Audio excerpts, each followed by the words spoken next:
Hey loves, welcome. We're here to share loving vibrations and to encourage oneness. We shall deeply discuss about frequency, quantum physics, loving vibrations, energy, law of attraction. We hope you will share the love and spread it too. I'm going to consider some thoughts relative to your extra senses.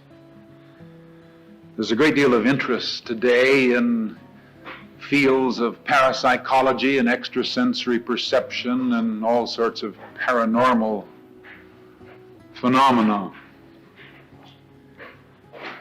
Our quest for truth is set in the framework of many unexplained and perhaps unexplainable phenomena. Certain it is that there's more to man than a brain and a body. As Walt Whitman puts it, man's not all included between his hat and his boots. And in our metaphysical studies, we occasionally make reference to thoughts such as sending a thought, expansion of consciousness, perhaps instantaneous healing, or absent treatment. And all of these suggest something very unusual, suggest something beyond the normal sensory awareness. So it becomes obvious that man is more than simply a sensual creature, that there are areas of perception beyond the senses in which we're involved much more than we know. In the early days of on Earth, man's frame of reference was quite narrow. Life was very simple and basic and primitive. Certainly the natural things around him were quite obvious, but he was surrounded by a lot of supernatural phenomena. But the supernatural to him were areas that have become quite natural to us. In other words, there were things he didn't understand, such as the movement of the sun, the darkness of night, total eclipses of sun and moon, or a shooting star, or lightning, or thunder, or fire. These were all supernatural to primitive man. Now, as man's knowledge of the universe progressively has expanded, his supernatural world has contracted. In other words, he's become aware of the fundamental involvements of most of the things that he sees and senses. Until the 19th century, there had been a great deal of phenomena that man didn't understand. But actually, beyond the 19th century, there was a movement within science and within all the quest for knowledge of life to fit everything into a mechanical theory. The whole cosmos, from the vast universe to the subatomic particles, were composed of building blocks that were all put together in various ways. And everything was totally and completely explainable. There were a few things that didn't quite fit into this box, of course, dreams and visions and apparitions. In other words, there were still some perceptions that needed sense explanation. But man was still quite committed to a mechanical theory of life. And so his research, for the most part, was in the physical sciences, in physics and medicine and biology. However, as Emerson said, there was always an unanalyzable residuum. There was always something that didn't quite fit into this theory. Man came to know a great deal about man, but he knew very little about himself. He discovered an awful lot about the processes of the brain, but he knew little or nothing about the mind. He came to know a great deal about and to utilize the expressions of creative thinking, but he didn't have a clue as to what thought really was.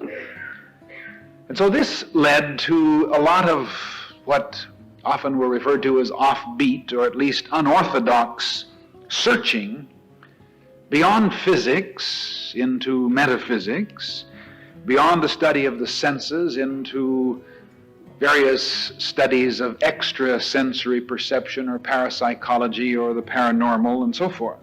Now, there was a great deal of resistance to these areas of research by religionists who referred to them as the work of the devil, and even by psychologists who were much like the confreres of Galileo. When he was talking about what he could see through his telescope, they denied his findings but refused to look into the telescope. So a great deal of research has been done, and there's an awful lot of undeniable evidence. Research in such things as the transference of thought and precognition and prophecy and psychokinetic influences. And in a time when many people are very much enthused about and are glued to the television watching, say, a World Series game, we might think for a moment of a fact that has been given a great deal of study as to what is referred to as the advantage of the home team in a baseball game or a football game or a hockey match or a basketball game. And the evidence is, again, irrefutable as a result of studies over thousands of contests, that something actually happens between the tremendous rooting and encouragement of the home audience to the people on the field, and that there is actually a transference of energy which does affect the outcome of the game. Now, some doubt this, some deny it. But these are the kind of things that have gone on in laboratories and in careful testing, such as the parapsychology laboratories, and there are a number of them, who have studied such things as the roll of the dice, indicating that this is not at all the chance thing that we've always thought it to be, that the influence of the fellow who rolls the dice, who says, "Come on, baby," actually his mentality does have an influence over the dice, and this is referred to as psychokinetic energy. But these are aspects of this whole general quest into the so-called paranormal that have accumulated a great deal of evidence that is very hard to deny. Now, from the study of biology, we know that all of our five senses were developed back in the evolutionary process from an original, very general, very basic sensitivity, which was much like the sense of touch. So the sense of touch was probably the very first sense that man developed. And then next came a sense of taste, which was basically a specialization of the sense of touch. And then gradually in the evolutionary cycle there came a sense of smell, which was simply a refinement of the sense of taste. Now, in the sense of smell, we actually had the first evidence of an extra-sensory experience, because now the smell could actually reach across separation, where one wasn't actually touching something physically. He could sense something that was even great distances away. And then there came a wider and remoter world that was revealed through further refinements in the sense of hearing and seeing, which gave even further extra sensory perceptions, where man could see many miles and could hear sounds from great distances. So we see then that each of the five senses, so-called, is a specialization of some very primal, pervasive psychism or sensitivity. But the question then that is so often asked, does this mean then that a person should attempt to develop extra sense? Should he make an effort somehow to cultivate this kind of sense awareness so that he can reach out beyond the limitations of his own sense development? There are many who say yes. There are many who say, of course, we should do all sorts of things to cultivate and develop ESP. And against that kind of enthusiasm, perhaps I sound like a wet blanket, but I say no, absolutely not. Man should make no attempt whatever to develop extra sense. The senses have always developed in proportion to the need and the consciousness to handle them. Any kind of premature development creates all sorts of conflicts and all sorts of troubles that man may not be equipped to handle. Now, we live in a world that is far more complex than that revealed by the senses. First of all, is it possible for one person in this particular plane of life to communicate with another in another plane of life, one who has passed beyond the shadow of death? Is it possible to communicate with the spirits of departed ones? Now, a further question is usually overlooked. The question, is it advisable? The main concern, I believe, my main concern certainly, is that when we deal with life outside of the context of the whole person that we are, a whole person living in a whole universe, we go on a quest for phenomena which is looking for signs and wonders, which is looking for excitement, looking for things that are intriguing. This is the same thing that Jesus was disturbed about. He said to the disciples, "Why stand ye looking into the heavens?" In other words, the Spirit comes from within yourself. Man tends, if he does not begin with himself as a whole creature, he tends to become totally involved in a dualistic universe.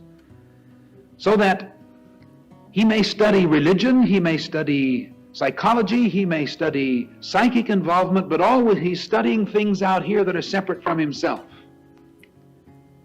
So then he's always looking for windows through which to peer. He's always outside looking in. Now, the quest for phenomena, now this is not only true in the extrasensory area, but in one's involvement in religion, which usually, too, out of a sense of insecurity, becomes a quest for extrasensory behavior, such as miracle healings and instantaneous results of prayer and so forth. This quest is normally motivated out of a sense of lack of meaning. It comes from a person who has kind of questioned or perhaps denied the idea of God out there somewhere. It no longer satisfies him. And so without that kind of a God figure, he's looking about trying to find some meaning in life.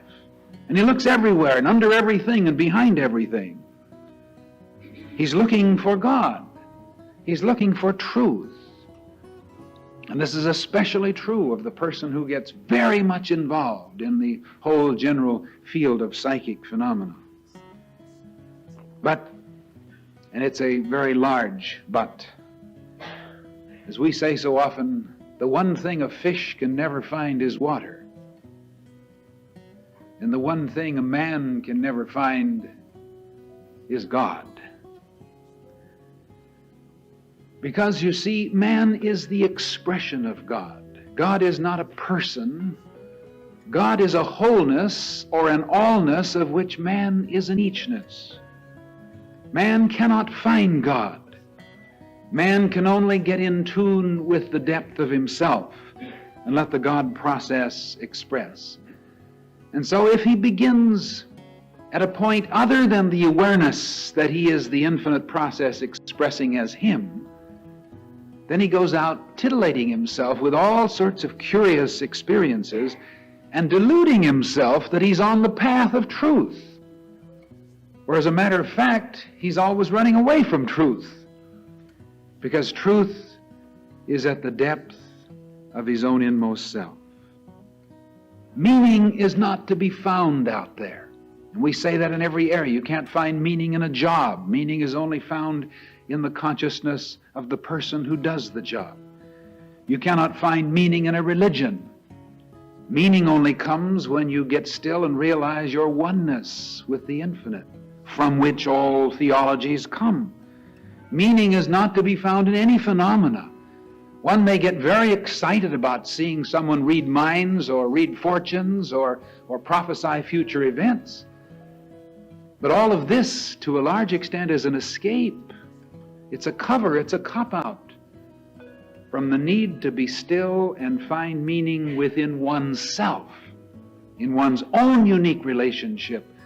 And it is out of the consciousness of that meaning that one then, like the circles of a pool widening after one has dropped a stone in it, causes a constant widening and expansion of his own sense awareness and perception, so that then he may begin to experience all sorts of added perceptions in the expansion of consciousness, but it comes from within himself, not through looking in a window watching someone else perform. You see, the tendency when we deal with life out of a sense of unworthiness, out of a sense of inadequacy, out of a sense of meaningless, the tendency is to be always looking for teachers, for mystics, and for psychic performers, assuming that there it is, that's the one. This man can give me all the answers. This book, this teaching, this theology, this whole field of research, this can help me to find all the answers of life.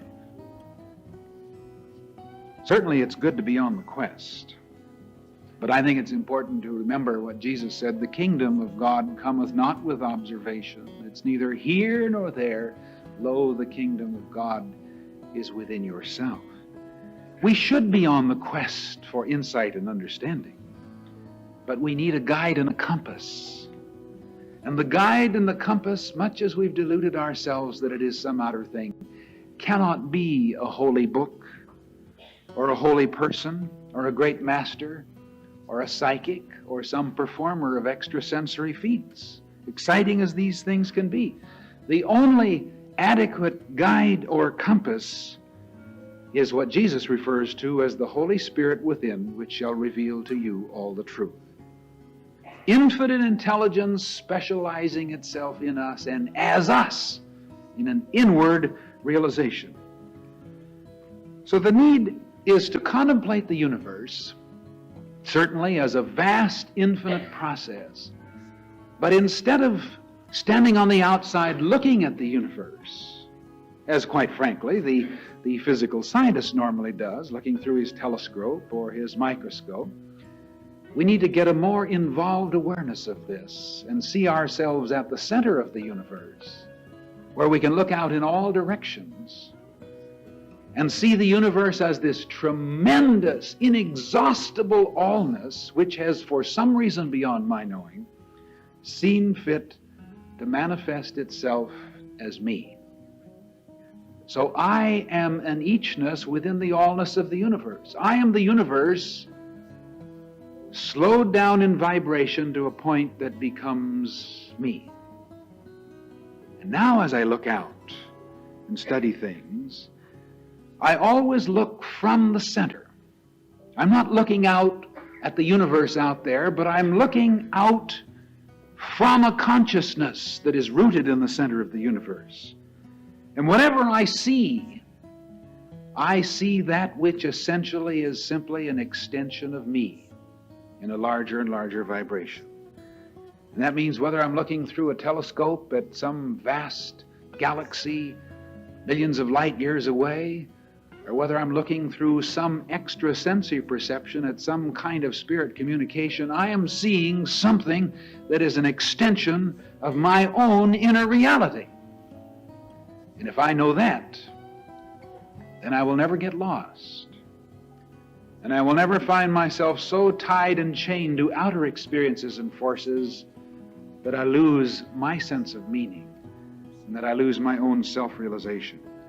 So I think we need to have this kind of preconditioning and preparation in any kind of quest, that we see ourselves as an eachness within the allness of the universe, that we begin with meaning rather than seek to find meaning, even if it's sort of an instinctive or a faith realization that there is meaning. I am here. I'm here. whatever else I am, whatever else is true of life around me, I am here, I'm a person. And there is more to me than flesh and blood. My body obviously is not me. It is mine. But there is that of me which manifests itself in a body, and there is that of me which is a mind that obviously is much more than my brain. And my senses are simply a conduit that allow the flow of that which is greater than sense to pass through. And so when we have ourselves in the picture of the wholeness of things, then, strangely enough, we find the term extrasensory perception no longer valid. Because it is only extrasensory to a limited concept of the senses. It's extrasensory in the same way that the sense of smell was extrasensory to the sense of touch and taste. So it's only in a limited concept that we see the expansion of sense perception as being extra or unusual or paranormal. Suddenly we realize that there is no paranormal in terms of man as the specialization of an infinite process. That we've accepted a norm far beneath the reality of the whole person. So the terms extrasensory and paranormal are terms that perhaps are necessary for a theologian with a boxed-in theology, or a physicist who has a kind of a mechanical concept of the universe. He has to have something to describe and relate to that which is beyond all of this, which he can't fit in. But when one becomes a student of metaphysics and breaks out of the box, then he should lose this kind of identification of the paranormal, the extrasensory, the exciting, and so forth, and see it as all an expression of an orderly universe. Now, this is important. It's important because unless we do this, then we spend our whole lives involved in a smorgasbord process of tasting and picking and choosing, and the more we get, the more we want, and the less we really appreciate, and we're always on this merry-go-round, reaching for every kind of exciting thing with which we can titillate our senses and then kid ourselves, I am really on the quest for truth. Where, as a matter of fact, we're spending all of our time running away from it. In other words, get the feeling that we're not dealing with phenomena, but with a larger insight into the allness of which we are an eachness. Plotinus gives us a very marvelous insight, and this goes way back in 2,000 years ago. But Plotinus had this tremendous awareness of man at the center of the universe. And he said it was important that we get the feeling that the universe is rushing, streaming, pouring into us from all sides while we stand quiet. In other words, instead of getting into something, we want to be still. We're not trying to feel anything. We're not trying to find anything. We're not trying to understand anything. Just be still and know. And as Jesus puts it, it's the Father's good pleasure to give you the kingdom. So there is a creative intention to flow into and through you and to manifest as you in a very wonderful way. So let go and think of the self as being at the very center of a marvelous, wonderful universe, almost in a kind of spiritual weightlessness. Get the feeling that this is the true you. And in that kind of consciousness, one begins to sense meaning, sense oneness. And out of that sense of meaning and sense of oneness, then he can look out onto life, and he will find that he will see much farther than ever before, and perhaps in ways much more extrasensory than ever before. But he will not be simply looking curiously at things that are exciting but which he doesn't relate to himself. But he will see only that which is an extension of his own awareness. Because you see, when one centers his consciousness at the center of his being, where is there to go? You see, we tend to think of life as a constant quest. And of course, horizontally in life, we move through days and we move through jobs and relationships and we go from place to place. And so we tend to think of life in a time-space sense. But when you are at the center of things, both in time and in space, then where is there to go? So you see, suddenly even research into such things as reincarnation takes on a whole new dimension. Whereas I think most of the research and the consideration about reincarnation has been, where was I back there and where am I going to be up there? But in that we lose the real meaning of life. In other words, we're thinking in terms of lifetime and lifetime rather than deeper and deeper dimensions of experience. And so there's a great deal of delusion. One can become so completely confused by trying to know what he was and what he will be that he loses his self-realization and his identity right here. When we know ourself at the center, we know the goal of life is to grow, and it's to grow from within out. And it's an inward-out process that has nothing to do with time and space. And we must constantly go through and go through and go through experiences until we grow through, until we gain a greater awareness. Much more important than being superior to someone else is that one becomes superior to his own previous self. The cause of all of our problems in human experience is that we have become so involved in sensuality and materiality that we do not seriously engage in the process of growth. One cannot really know himself by human form or by psychological developments, not even in terms of developing ESP or other psychic senses. These may be interesting in terms of revealing the periphery of experience, but the real meaning of life can only come from depth, in terms of our own relationship, which is inseparable from the infinite. No one can give it to us or take it away, no matter how spiritually developed the person is. No church or spiritual order can put you in tune with the infinite, because you are always in tune. You're already a part of it. You are already that wholeness expressing itself as you. And you can never lose that. You may lose your awareness of it, but you can never really lose it. So the need is to recultivate the awareness. We may look to greats, we may look to Jesus or Buddha or great masters or healers or psychics, but spiritual hero worshiping tends only to demean one's self. And we may not be aware that that happens to us along the way. And remember that the only way to know the immeasurable mind is to plumb the inmost depths of one's own self.